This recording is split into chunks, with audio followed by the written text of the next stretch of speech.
Good morning, students. Today we are going to start a new chapter, that is financial statement of companies. This is the last step of the whole process to prepare financial statement. As we are knowing, in the accounting process there are some steps, कुछ सीढ़ियां होती जिनके according हम काम को करते हैं.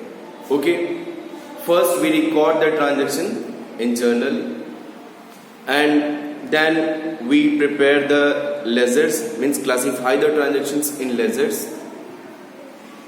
Then we prepare, from that ledger we prepare the trial balance, and after preparing trial balance we prepare the final account, as we are knowing in the class 11, whatever we have already studied in class 11 accounts. Okay, my dear students, you all are already introduced from all these steps and from all these things. So I want to recall some things about the balance sheet, because this is the last step and most important step of the whole accounting process.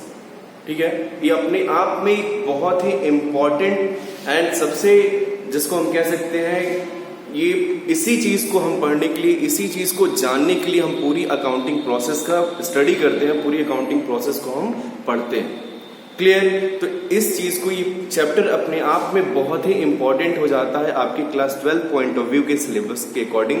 और ये chapter अपने आप में बहुत, जैसे आपको जानकारी देने वाला है, बहुत चीजें क्लेरिफाई करने वाला है. आप जो आपने पिछला पढ़ के आप जो क्लास 11 से आ रहे हो, वहां पे जो आप बैलेंस शीट प्रिपेयर करते थे वो सिंपल एक सोल ट्रेड बिजनेस का करते थे, एक पार्टनरशिप बिजनेस का करते थे, मतलब एक normally we prepare the balance sheet under the in sole proprietorship firm. लेकिन अब हम यहाँ क्या पढ़ने जा रहे हैं? हम यहाँ कंपनी का बैलेंस शीट बनाने जा रहे हैं. एक कंपनी अपने बैलेंस शीट को कैसे प्रिपेयर करती है, हम उन सारी चीजों को जानने जा रहे हैं जो एक कंपनी का बैलेंस शीट अपने बैलेंस शीट में दिखाती है. अच्छा, बैलेंस शीट क्या होता है, इसकी मीनिंग आपको ऑलरेडी पता होगी, जो ऑलरेडी मैं आपसे डिस्कस कर चुका हूं पहले की क्लासेस में, लेकिन फिर भी मैं एक बार आपको डिस्कस कर दे रहा हूं, आपको मीनिंग इस चीज को बता दे रहा हूं. क्या है balance sheet? Is a such type of financial statement. क्या है balance sheet? Is a such type of financial statement.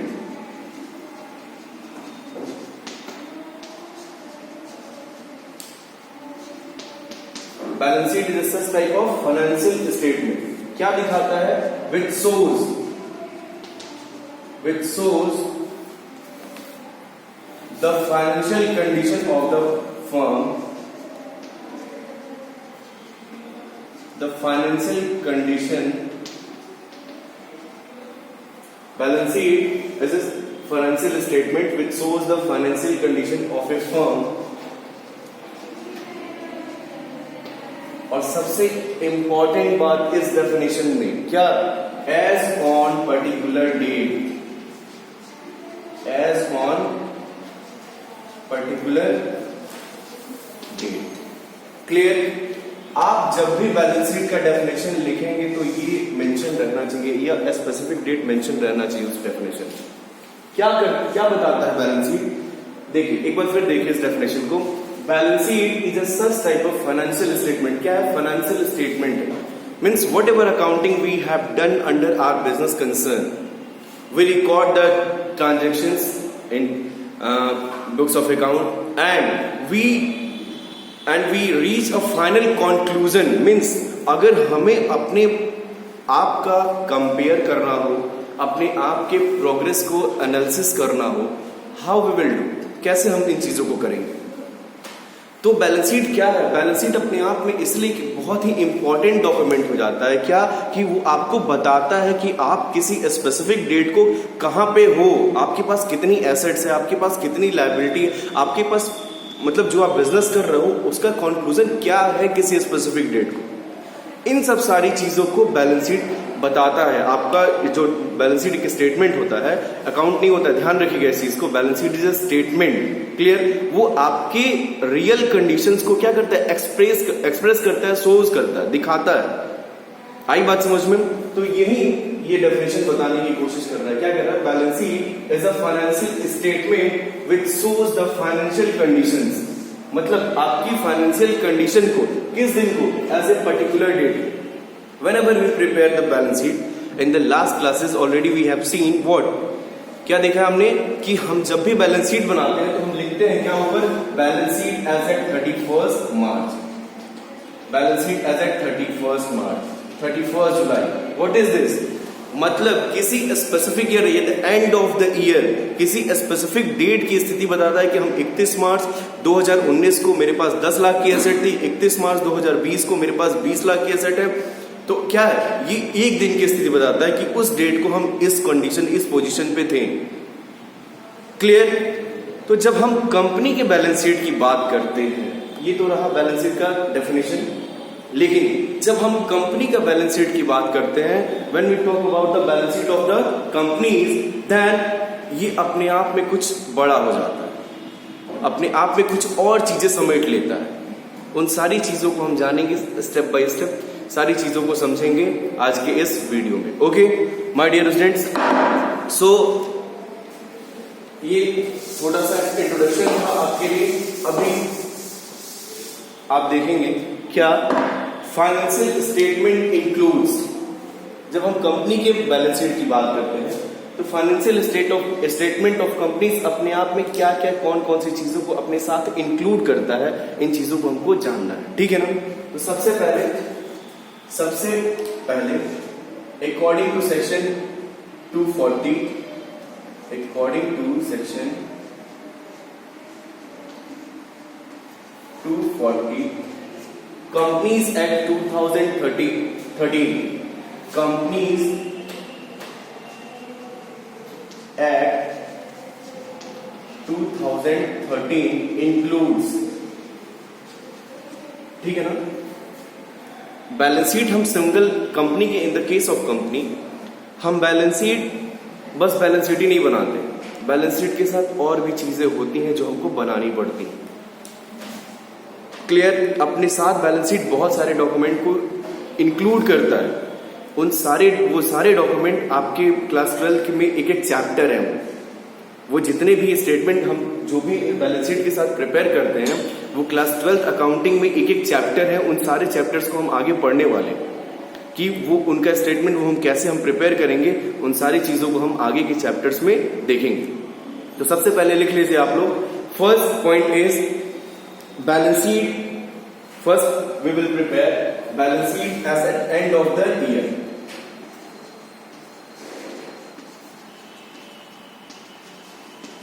And of the financial year, ठीक है ना? As end of the financial year. Second, statement of profit loss account, statement of profit loss account.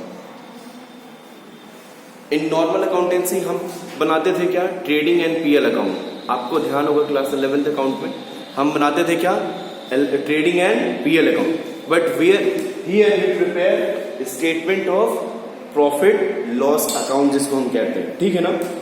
Third,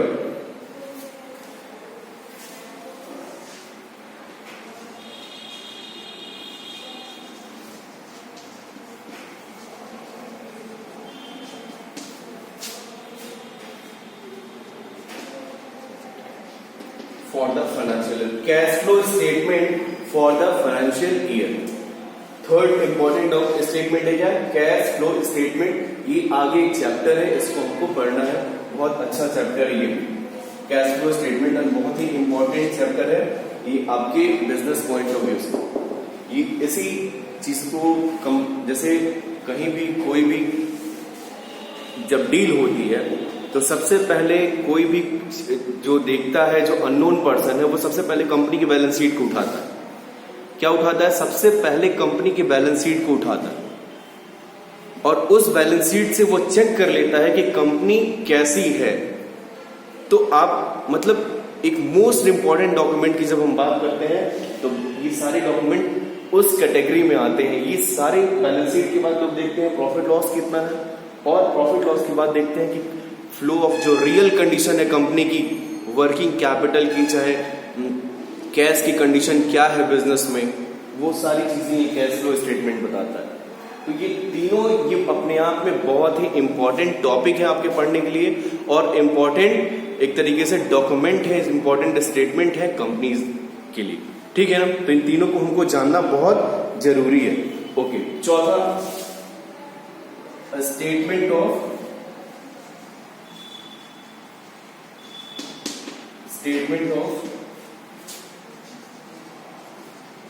change in equity and fifth, explanatory notes।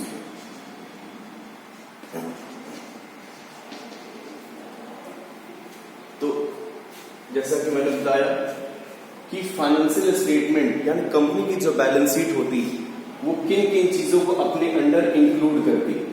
लेकिन जब हम balance sheet की बात करते हैं तो कौन कौन सी चीजें बैलेंस शीट में इंक्लूड हो जाती हैं automatically. First one is balance sheet at the end of the financial year, means whatever balance sheet we will prepare for the company's account, ठीक है ना। एक तो बैलेंस शीट रहेगा, दूसरा statement of profit loss account, statement of profit loss account, तीसरा cash flow statement of the financial year. ये सारे चैप्टर हैं, आगे हम पढ़ेंगे इन सारे चैप्टर्स को। Next, statement of change in equity. हाँ, ये देखिए, अगर कंपनी कल को अपने कैपिटल में कुछ चेंजेस करना चाहती तो उसके लिए वो एक स्टेटमेंट बनाती है, अपनी इक्विटी में चेंज करना चाहती है तो उसके लिए एक स्टेटमेंट इशू करती है, बनाती है, उसको हम क्या कहते हैं, statement of change in equity. In the case अगर कंपनी कल को अपने कैपिटल में कोई भी चेंजेस करती है तो ये उसको करना पड़ता है। एंड पांचवा, एक्सप्लेनेटरी नोट्स, मीन्स अगर कंपनी कोई भी ऐसा डिसीजन लेती है, कोई भी कुछ ऐसा करती है अपनी बैलेंस शीट में, चाहे स्टेटमेंट ऑफ पीएल अकाउंट में, चाहे कैश फ्लो स्टेटमेंट में, तो उसको एक एक्सप्लेनेटरी नोट्स में चीजें को बताना पड़ता है, इशू करना पड़ता है, लोगों को जानकारी देने की पड़ती है कि कंपनी ये काम करने जा रही है, इस तरीके से इसलिए करने जा रही है, पूरा एक्सप्लेनेशन के, तो उसको हम क्या कहेंगे, जैसे कि नाम से ही क्लियर है, एक्सप्लेनेटरी नोट। तो बैलेंस शीट अपने आप में क्या इंक्लूड करता है, ये 5 चीजें इंक्लूड करता है। तो जब भी हम ये 1 नंबर का बहुत इंपॉर्टेंट क्वेश्चन भी है कि section 240 of the companies act 2013 includes, ये इसको देखिएगा, ये 1 नंबर का इंपॉर्टेंट क्वेश्चन भी है। तो इन 5 ऑप्शन में ये 5 चीजें हम इंक्लूड करते हैं, कोई भी एक ऑप्शन आएगा ये आपका आंसर सही होगा, तो इन 5 चीजों को आप देख लेंगे, ठीक है ना। अब हम देखेंगे how we prepare the balance sheet, कैसे हम बैलेंस शीट को प्रिपेयर करें। इसके लिए इसके फीचर्स दिए हुए हैं, ऑब्जेक्टिव दिए हुए हैं, सब सारी चीजें थियोरेटिकल चीजें हम सब लोग पढ़ चुके हैं इस चीज को, कैरेक्टरिस्टिक दिया हुआ है, इन सब सारी चीजों को ये आप देख लीजिएगा, पढ़ लीजिएगा इसको, ठीक है ना, अपने बुक में। अब हम देखेंगे क्या, types of balance sheet, type of balance sheet, type of balance sheet. Okay, type of balance sheet में there are 2 type of balance sheet. First one is horizontal form and second one is vertical form, ठीक है ना। ये according to the format of the balance sheet, the type of balance sheet classified, clear ना, means कैसे हम prepare करते हैं, how we prepare the balance sheet। तो उसके प्रिपेयर करने के तरीके के अकॉर्डिंग हमने बैलेंस शीट को क्या किया है, कंपनीज एक्ट 2013 में बैलेंस शीट के 2 टाइप कर दिए। First one is horizontal format and second one is vertical format. लेकिन अब आपको यहां एक बात समझनी होगी कि कंपनीज एक्ट, जो भी कंपनीज एक्ट है उसमें कहीं भी हॉरिजॉन्टल फॉर्मेट की बात नहीं की गई, हॉरिजॉन्टल फॉर्मेट की बात नहीं की गई है, तो इसको हमको नहीं पढ़ना है या फिर सिलेबस में नहीं, क्लियर ना। अच्छा, वर्टिकल फॉर्मेट में जो भी हम फॉर्मेट अंडर शेड्यूल 3 देखिएगा शेड्यूल थर्ड लिख लीजिए, 1 नंबर का बहुत इंपॉर्टेंट क्वेश्चन है ये। Schedule third means companies act, जो बैलेंस शीट हम प्रिपेयर करते हैं वो विथ अंडर विथ शेड्यूल। तो शेड्यूल थर्ड में बैलेंस शीट दिया गया है और उसमें वर्टिकल फॉर्मेट का ही जिक्र किया गया। ये भी 1 नंबर का बहुत इंपॉर्टेंट क्वेश्चन, ध्यान रखिएगा। ये सब सारे इसलिए चीजों को मैं बता रहा हूँ कि बहुत सारे कॉम्पिटिटिव एग्जाम्स में, बहुत सारे आपके एंट्रेंस में ये सब सारी चीजें पूछी जाती हैं 1-1 नंबर की। तो आपको अभी ये चीजें मैं रिकॉल कर दे रहा हूँ तो आपको आगे भी याद रहेगा। शेड्यूल थर्ड में मेंशन किया गया है, बैलेंस शीट का जिक्र किया गया बनाने के लिए, और वर्टिकल फॉर्मेट का ही जिक्र किया गया है जो हम आगे देखेंगे। वर्टिकल फॉर्मेट मतलब क्या, एक सीधी लाइन में पहले लायबिलिटीज लिखेंगे फिर एसेट्स लिखेंगे, ठीक है ना। ये वर्टिकल फॉर्मेट हो गया। और आमने सामने लिखते हैं एसेट और लायबिलिटी, जो अब तक हम बनाते हैं उसको हम क्या कहते हैं, हॉरिजॉन्टल फ्लो कहते हैं। इज इट क्लियर ना? ओके, तो ये था टाइप्स ऑफ बैलेंस शीट। अब हम देखेंगे क्या, format of balance sheet. Format of balance sheet,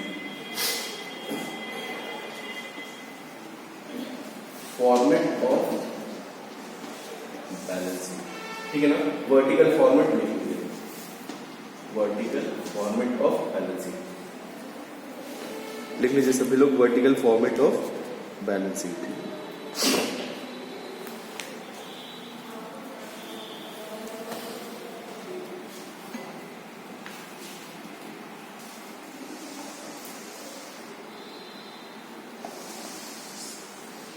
सभी लोग लाइन ड्रॉ कर ले।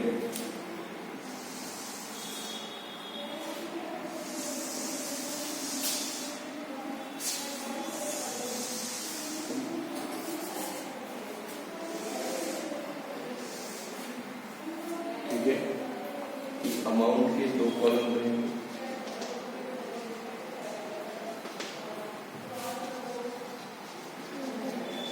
नोट नंबर और ये बैलेंस शीट रहेगा सबसे पहले।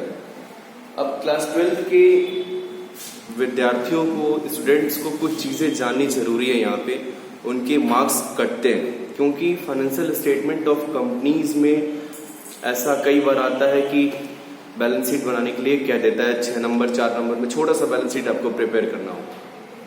तो जहां आपके मार्क्स कटते हैं आपको ये चीजें ध्यान में रखनी चाहिए, उन चीजों को नहीं छोड़नी चाहिए। क्या, सबसे पहला, जब भी whenever you will prepare the balance sheet, क्या आप नेम ऑफ द कंपनी करेंगे। जो भी कंपनी का नाम दिया होगा, नेम ऑफ द कंपनी, यहाँ पे जैसे मान लीजिए ABC लिमिटेड है तो आप कंपनी का नाम लिख लेंगे, ठीक। And on which date we are preparing balance sheet, date balance sheet as at the end of the year, ठीक है ना।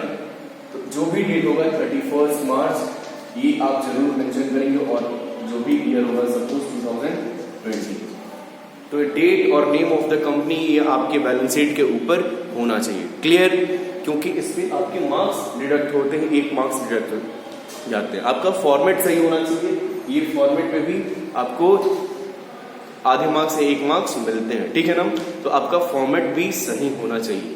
ये 3 काम होना चाहिए आपके बैलेंस शीट में। जब भी आप बैलेंस शीट बनाने जा रहे हैं, ये क्लास 12 के स्टूडेंट्स के लिए पॉइंट ऑफ व्यू से मैं बातें कह रहा हूँ, क्लियर। अब हम देखेंगे बैलेंस शीट में सबसे पर्टिकुलर हो जाएगा कंपनी की बैलेंस शीट को हम कैसे प्रिपेयर करते हैं।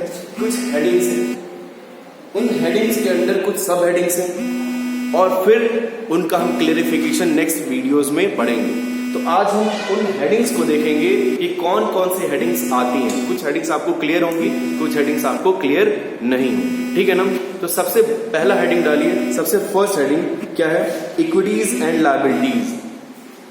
सबसे हेडिंग नंबर 1, इनको बोल्ड लेटर में डालिएगा, equities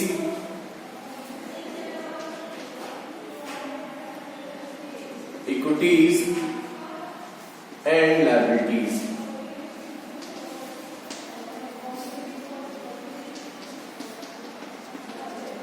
clear, equities and liabilities, ये सबसे बड़ी हेडिंग है। अच्छा, एक बात और कि whenever you are preparing the balance sheet of the company, जिस सीरियल ऑर्डर में आइटम्स दिए गए हैं वो उसी सीरियल ऑर्डर के अकॉर्डिंग ही आप दिखाएंगे बैलेंस शीट के अंदर। तो वो आपको सीरियल ऑर्डर फॉलो करना आपके लिए बहुत इंपॉर्टेंट हो जाता है। उसको एक तरीके से आप क्वेश्चन जब ज्यादा बार लगाएंगे तो ऑटोमेटिकली आपको ये चीजें हेडिंग्स याद हो जाएंगी। तो उन हेडिंग्स के अंडर में ही वो सब हेडिंग्स जाएंगी। तो इसका ऑर्डर आपको क्या करना है, ध्यान रखना हमेशा कि उन ऑर्डर के अकॉर्डिंग ही हम क्या करेंगे, उस बैलेंस शीट को हम प्रिपेयर करेंगे। क्लियर? ओके। तो first heading is equities and liabilities. Under this share holder fund, share holder fund, ठीक है ना। इक्विटीज एंड लायबिलिटीज के अंडर में सबसे फर्स्ट सब हेडिंग आती है क्या, share holder funds. Okay, under share holder fund note down, under share holder funds share capital,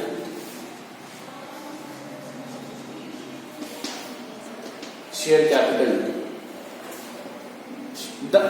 the final amount of share capital we will write here. Okay, final amount means as we are knowing there are 5 types of capital ना। कितने capital होते हैं? 5 capital होते हैं company के, होते हैं नहीं यार। Authorised capital, issued capital, subscribe capital, called up capital, paid up capital. इन सबका एडजस्टमेंट करने के बाद जो फाइनल अमाउंट आएगा वो हम यहाँ शेयर कैपिटल हेडिंग में लिखेंगे, ठीक है। तो ये जो अपने आप में एक हेडिंग है, ये अपने आप में बहुत सारे आइटम्स को अपने अंदर समेटे हुए, तो इसलिए आपको इसकी जानकारी होनी बहुत इंपॉर्टेंट है। अगर आपको जानकारी नहीं है तो फिर आपकी बैलेंस शीट वहां फंसनी तय, मतलब वो क्लियर नहीं हो पाएगी। क्लियर? तो इसके अंडर की जो सब हेडिंग्स हैं उसको आपको पता होना चाहिए, आप कैसे उसको करेंगे। क्लियर? ओके। तो first under share holder fund the first point is share capital. Clear? Second point is reserve and surplus. Second point is reserve and surplus.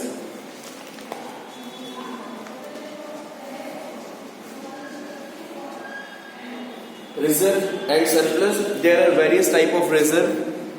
Okay, CRR, DRR है, general reserve, any specific type of reserve, lots of reserve, security premium reserve है, बहुत सारे reserves हैं। उन सारे reserves, वो सारे reserve यहाँ जाएंगे। And surplus means profit। आपकी जो फर्म की प्रॉफिट है, आपकी जो कंपनी की प्रॉफिट है, वो इस हेडिंग में जाएगा। तो सबसे पहले heading share capital, second one is reserve and surplus. Third point money received against share warrants, money received against share warrants.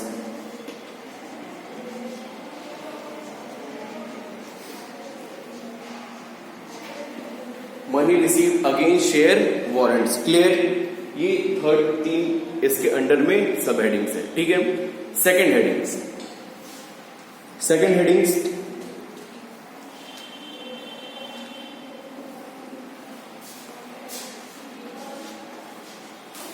Share application money,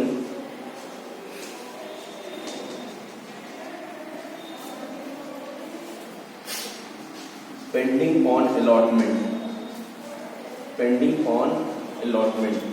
जैसा कि नाम से ही क्लियर है, share application money pending on allot, whatever money is pending on allotment we will mention under this heading, share allotment money pending on allotment. Third headings non current liabilities, non current liabilities. Under non-current liabilities, first point is जितनी भी non current liabilities में अभी जितने भी आपने long term liabilities देखा है या फिक्स लायबिलिटीज देखा है, वो सारे लायबिलिटीज इसमें कंसीडर की जाएंगी। क्लियर? फर्स्ट पॉइंट लिख लीजिए सभी लोग, कौन कौन सी चीजें आएंगी। Long term borrowings, deferred tax liabilities,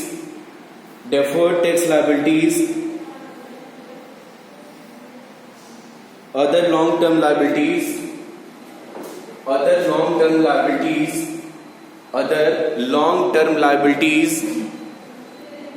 and fourth one is long-term provisions.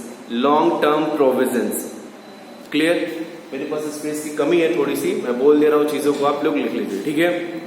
First one is long term borrowing. Non current liabilities में क्या चीजें आएंगी? लॉन्ग टर्म बोरोइंग्स, ठीक है ना? Long term borrowings means debentures in a specific type of loan if the company has taken, we will shown under non current liabilities. इसी हेडिंग में दिखाएंगे. ध्यान रखिएगा, हेडिंग मुझे क्लियर होनी चाहिए, आप लोगों को क्लियर होनी चाहिए, ठीक है? Long term borrowings. Second point क्या है? Deferred tax liabilities. Third one is long term, other long term loans, and fourth one is long term provisions. ये चारों पॉइंट सीरियल ऑर्डर में होनी चाहिए. Okay, next current liabilities. Next heading fourth, current liabilities. Under current liabilities short term borrowings. First point is short term borrowings. Trade payables. Second one is trade payables. Include क्या include करता है अपने आप में?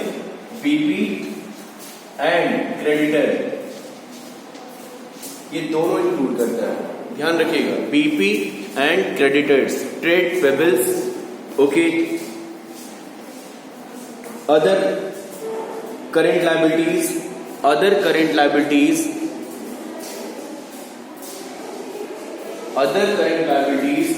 and short term provisions.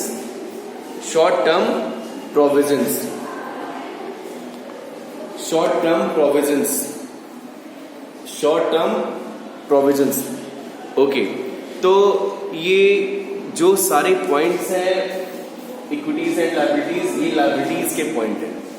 Under liability side सारे point हमने देखे. पहला जो बड़ी हेडिंग क्या है? Equities and liabilities. इसके अंडर में क्या है? शेयर होल्डर फंड में क्या है? Share capital, reserve and surplus, money receive against share warrants. ये जो सारे पॉइंट्स होने चाहिए वो सीरियल ऑर्डर में होने चाहिए. आपको हेडिंग वाइज भले कोई एक आइटम नहीं दिया हो, लेकिन आप लिख के वहां पे डैश कर देंगे. ये सारे पॉइंट आपको बैलेंस शीट में दिखाने पड़ते हैं. वहां पे मान लीजिए आपके बैलेंस शीट में कोई एक आइटम नहीं दिया हुआ, सपोज ये नहीं दिया हुआ, तो यहाँ पे ये आइटम आप लिखेंगे, शो करेंगे, लेकिन वहां पे क्या लिखेंगे आप? डैश अमाउंट नील. तो आपको क्या है? सारे पॉइंट्स की जानकारी होनी चाहिए. आप कोई भी ऐसी लाइन को मतलब आगे बिना लिखे आप आगे नहीं जा पाएंगे. तो इसलिए इन सारी चीजों को हमको मेंशन करना होता है बैलेंस शीट में, सीरियल ऑर्डर में मेंशन करना होता है. तो ये थोड़ा सा लेंदी है लेकिन बहुत आसान है, ठीक है ना? इसका जो प्रोसेस है बैलेंस शीट का प्रिपेयर करने का लेंदी हो जाता है अपने आप में, लेकिन क्या है? It's easier. ओके, तो बैलेंस शीट में हमने देखा पहली हेडिंग हमको टेक्निक से याद करनी है, कैसे हमको चीजें याद रहेंगी, सीरियल ऑर्डर में याद रहेंगी, ठीक है ना? In the next lecture we will see the asset side, ठीक है ना? हम जो नेक्स्ट वीडियो है उसमें हम देखेंगे एसेट साइड में कौन कौन से आइटम्स आएंगे. फिर उनको थर्ड वीडियो में हम देखेंगे क्या? उनका क्लेरिफिकेशन, एक एक आइटम का क्लेरिफिकेशन, क्योंकि एक एक आइटम में बहुत सारे पॉइंट्स हैं, उनको क्लेरिफाई करना है और फिर हम लोग इस तरीके से क्वेश्चन लगाना स्टार्ट करेंगे. So for today, thank you very much.